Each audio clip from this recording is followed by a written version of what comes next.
राजस्थान में 5 विधायकों के सांसद बन जाने की वजह से इनकी सीटें खाली हो गई हैं। अब जिसके चलते वहां पर उपचुनाव होने हैं,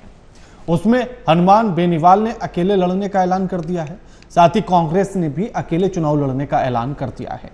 5 विधानसभा सीटों पर उपचुनाव होंगे, इसके लिए राजनीतिक पार्टियों ने तैयारियां शुरू कर दी हैं। फिलहाल सबसे ज्यादा चर्चा कांग्रेस और राष्ट्रीय लोकतांत्रिक पार्टी यानी कि आरएलपी को लेकर हो रही है। लोकसभा चुनाव में ये पार्टियां साथ लड़ी थी, मगर उपचुनाव में उनके गठबंधन रहने को लेकर अटकलों का बाजार गर्म है। आरएलपी नेता हनुमान बेनीवाल नागौर से सांसद हैं, मगर विधायक पद से इस्तीफा देने के बाद बेनीवाल ने उपचुनाव में अपनी पार्टी के अकेले ही लड़ने का ऐलान किया है, जिससे कांग्रेस के लिए मुश्किल खड़ी हो गई है। हनुमान बेनीवाल का कहना है कि 11 सीटों पर आरएलपी का प्रभाव रहा है और चुनाव में उनकी ही वजह से कांग्रेस को जीत मिली है।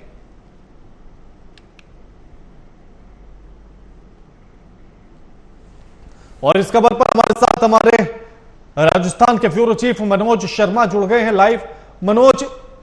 अब बड़ी मुश्किल लाकर खड़ी कर दी हनुमान बेनीवाल ने कांग्रेस के सामने और कह दिया कि हम तो चुनाव अकेले लड़ेंगे और तुमने जो ये सीट जीती है वो भी हमारी वजह से जीती है।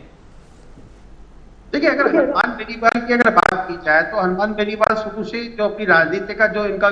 गणित रहा है वो हमेशा एक तरह से कह सकते हैं कि जिस पार्टी के साथ रहे उसे दबाने का प्रयास किया गया था और किया जाता भी है, क्योंकि हनुमान बेनीवाल पिछली बार जो है 3 विधानसभा सीटें जीते थे और खुद लोकसभा सांसद थे और इस बार वो खींवसर से विधानसभा चुनाव लड़ा और वो एकमात्र एमएलए है अपने आरएलपी के जो जीत कर आए, क्योंकि अब उन्होंने क्योंकि इंडिया गठबंधन से इस बार लोकसभा चुनाव के अंदर गठबंधन किया था और गठबंधन से वो जीत हासिल करके आए, क्योंकि वोटों का जो बंटवारा था जिसमें कांग्रेस के जो वोट थे और जो मुस्लिम वोट थे वो डायरेक्ट हनुमान बेनीवाल को पड़े। तो मान के चलिए कि इस बार उन्होंने कहा है कि अगर इंडिया गठबंधन अगर मुझसे अगर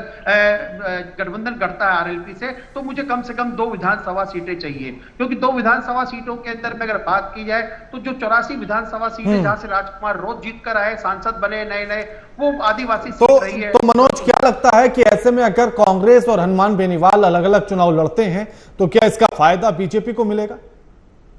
देखिए, बिल्कुल अगर अलग अलग लड़ते हैं तो बिल्कुल फायदा तो मिलेगा ही मिलेगा, लेकिन कांग्रेस मुझे लगता है जिस प्रकार से इंडिया गठबंधन ने पूरे भारत के अंदर में जो चुनाव हुए और उस चुनाव के अंदर में जिस प्रकार से अपना जीत का परचम फैलाया, उसको देखते हुए लगता है बीजेपी को दूर रखने के लिए, बीजेपी को सत्ता पक्ष से घेरने के लिए उसे लगता है कि गठबंधन कर लेना चाहिए। कारण यह है जो लगता है उसमें, क्योंकि हनुमान बेनीवाल और साथ में गोविंद सिंह डोटासरा ने भी साफ कहा है कि अगर हमें जरूरत हुई तो हम हनुमान बेनीवाल के साथ में गठबंधन करेंगे, लेकिन क्योंकि अब यहां पर बीजेपी को दूर रखने के लिए जहां तक है राजनीतिक समीकरण तो ये कहते हैं कि शायद हनुमान बेनीवाल सिंह का गठबंधन हो जाएगा, क्योंकि 3 सीटें जो कांग्रेस जीती है, दौसा, देवली, उनियारा और झुंझुनू सीट, वो कांग्रेस के विधायक थे जो सांसद बन के आए हैं। एक सीट जो है 84 राजकुमार रौत जीत के आया है और एक खीवसर जो सीट है वो हनुमान बेनीवाल ने छोड़ी है। तो ऐसे करके 5 उपचुनाव होने हैं। 5 उपचुनाव में अगर हनुमान बेनीवाल अगर दावा करते हैं कि 5 सीटों पे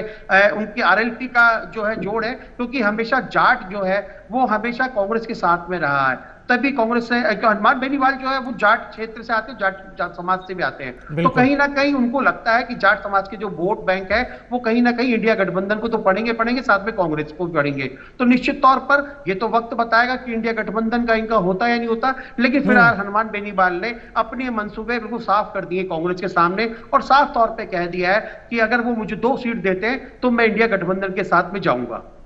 बिल्कुल, लेकिन क्या स्थिति लग रही है उपचुनाव को लेकर?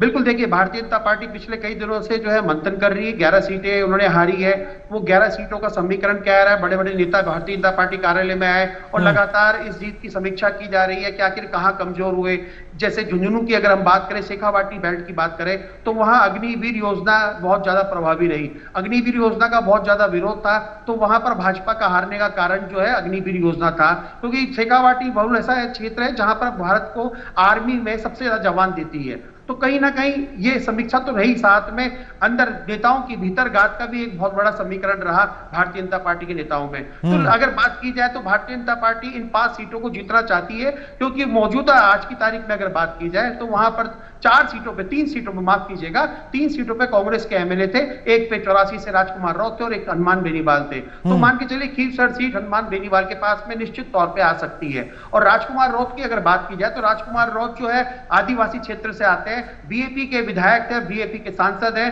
वो क्योंकि उन्होंने महेंद्रजीत सिंह मालवीय को हरा के आए हैं, आदिवासी बहुल में उनका बहुत ज्यादा बड़ा दबदबा है, तो मान के चलिए वो सीट भी हो सकता है कि 84 से बीएपी जीत सकती है। और ये 3 सीटें कांग्रेस ने छोड़ी है, तो निश्चित तौर पर कांग्रेस यहां पर बाजी मारने की पूरी